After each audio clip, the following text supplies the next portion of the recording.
En 2021, une maman a poursuivi un léopard sur une distance d'1 kilomètre pour qu'il lâche son petit-fils de 5 ans attrapé par le fauve. Le léopard, étant un chasseur principalement opportuniste, avait attendu le moment parfait pour sauter sur le petit enfant entouré par sa mère, ses frères et sœurs, pour ensuite courir avec. La maman a été rejointe par quelques villageois et avec tout le monde qui criait en même temps, le léopard a fini par abandonner l'enfant. Toute la communauté indienne a salué cette femme pour son courage qui a sauvé son fils d'une mort certaine. Mais malheureusement, ça ne se finit pas toujours comme ça pour les gens attaqués par les léopards. Juste en Inde, les léopards tuent plus d'humains que tous les autres grands carnivores réunis avec une moyenne de 55 personnes par an. Sauf en 2020 où on a eu 88 décès dont 32 causés par les léopards et 38 par les tigres. Ce conflit homme-félin est le résultat de l'empiètement continu sur leur territoire avec une déforestation qui ne cesse de réduire leur habitat. Salut à tous, c'est Reda et aujourd'hui on va parler du léopard de Rudraprayag et de la terreur qu'il a semée pendant son règne de 8 ans. Mais avant de faire ça, il faut qu'on parle d'un élément très important. Dans une vidéo précédente, j'avais parlé du taux d'efficacité des prédateurs et comment on a toujours cette tendance à évaluer l'animal par rapport aux dangers qu'il présente pour nous. Par exemple, entre l'ours polaire et la libellule, on a plus peur de l'ours polaire parce que c'est un animal qui peut facilement nous tuer, ce qui est logique.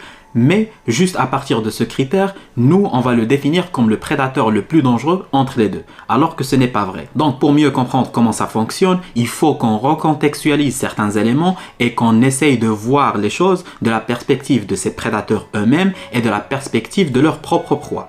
De manière générale, l'ours polaire n'attrape que entre 5 à 10% de ses proies, donc il lui faut jusqu'à 20 tentatives pour réussir à manger, alors que la libellule attrape entre 90 à 97% de ses proies, ce qui la rend le prédateur ultime du règne animal. Donc en gros, si j'étais un insecte, ma chance de fuir une libellule ne serait que de 3%, alors que si j'étais un phoque, ma chance de fuir une attaque d'ours polaire pourrait aller jusqu'à 95%. Bien sûr, on ne peut pas nier le fait que l'ours polaire est beaucoup plus dangereux qu'une libellule pour nous, les humains, mais c'est bien de recontextualiser les choses et essayer de les voir d'une autre perspective, la perspective des animaux qui sont concernés par ces attaques.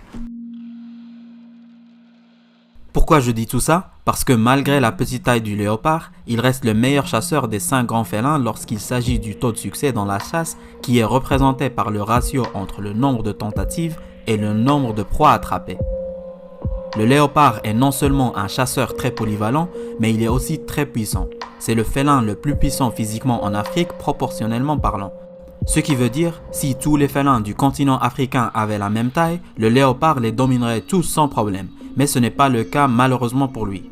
Mais voir un chat de sa taille grimper sur un arbre de 15 mètres en portant un cadavre de zèbre ou de girafon est juste impressionnant. Le léopard peut aussi chasser et tuer des prédateurs prolifiques comme les guépards et les ratels.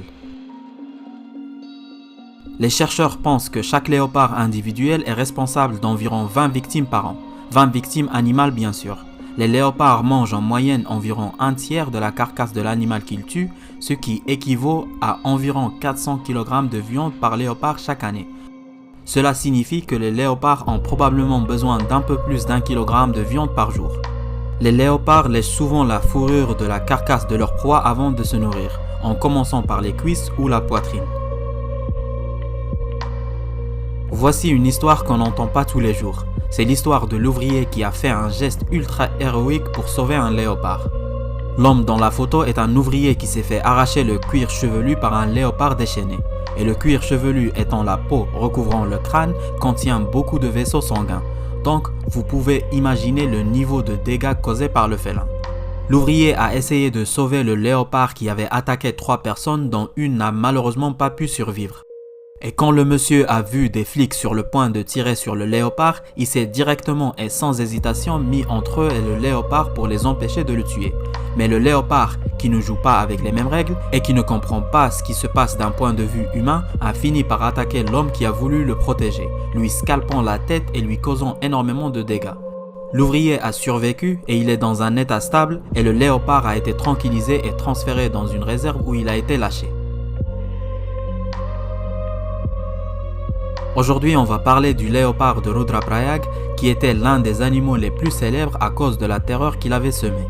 C'était un léopard mangeur d'hommes qui a tué 125 personnes dans un intervalle de 8 ans avant qu'il soit abattu en 1926 par le chasseur Jim Corbett. La toute première victime de ce léopard s'appelait Benji, un homme qui a été tué et dévoré dans la forêt de Rudraprayag, et juste après, le léopard a commencé à entrer dans les villages et les maisons pour chercher plus de proies bipèdes. Jim Corbett a abattu le léopard en 1926 et il avait remarqué que c'était un félin vieux et relativement faible avec une dent canine cassée. Donc, on suppose qu'il a probablement commencé à attaquer les humains parce qu'ils sont des proies faciles, beaucoup moins rapides et moins agiles que les proies habituelles des léopards. Mais le problème, c'est que cette tirade a duré 8 ans.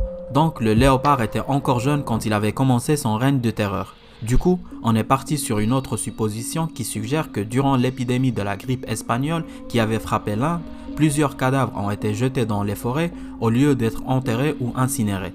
Et c'est là où le léopard a dégusté la chair humaine pour la première fois, ce qui l'a poussé à commencer à chasser les humains.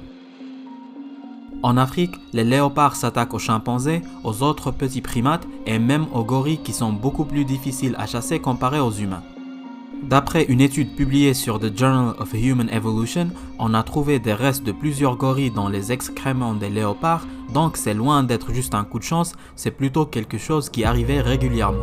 En Inde, les primates peuvent constituer jusqu'à 80% du régime alimentaire des léopards selon une étude publiée en 1996 sur les habitudes alimentaires des mammifères prédateurs. Donc on peut confortablement dire que les léopards sont très habitués à chasser les primates, ils savent comment on se comporte, comment on bouge et comment on se défend. En 1942, Jim Corbett a tué un autre léopard qui terrorisait Pannar et qui avait tué plus de 400 personnes. Les attaques des léopards sont très communes dans les pays asiatiques au point où certaines personnes mettent des masques effrayants derrière leur tête pour donner l'impression aux léopards qu'ils ne vont pas passer inaperçus. Ce que vous voyez maintenant est la photo de Carl Ackley, naturaliste et taxidermiste américain, et à côté de lui c'est le léopard que Carl avait tué à main nue. C'est ce que les titres des articles te diront jusqu'à ce que tu creuses jusqu'au bout pour te rendre compte que Carl avait tiré 2 fois sur le léopard avant de l'étrangler jusqu'à sa mort. Le taux de succès du léopard est de 38% dans le nord-est de la Namibie et 14% dans le Kalahari. Une femelle avec ses petits avait un taux de 28% alors qu'un mâle solitaire avait un taux de 14%. Le léopard est le plus grand félin en Afrique après le lion et le 3e plus grand en Asie après le tigre et le lion respectivement. Sa vitesse de marche est de 4 km/h mais il peut courir jusqu'à 60 km/h. Ils peuvent sauter jusqu'à 6 mètres en avant, ce qui est littéralement plus que 3 hommes adultes allongés. Et comme la majorité des félins, ils sont solitaires et territoriaux. Ils marquent leur territoire en griffant les arbres ou en urinant pour dire aux autres léopards de ne pas s'approcher. C'est un chasseur très opportuniste et très polyvalent. Il peut littéralement chasser tout ce qu'il peut maîtriser physiquement. Ils ont été classés comme quasi menacés selon l'IUCN en 2008 et maintenant on compte 9 sous-espèces reconnues de léopards. Il y a l'Africain, l'Indien, le Javanais, l'Arabe, le léopard de l'amour, le léopard du nord de la Chine, le caucasien qu'on appelle également le persan, l'indochinois et le sri-lankais. On peut rajouter 2 autres sous-espèces si on se base sur la taille et la forme du crâne, mais elles ne sont pas vraiment reconnues. Et je veux bien préciser que le léopard tacheté et les panthères noires ne sont pas des espèces ou des sous-espèces distinctes.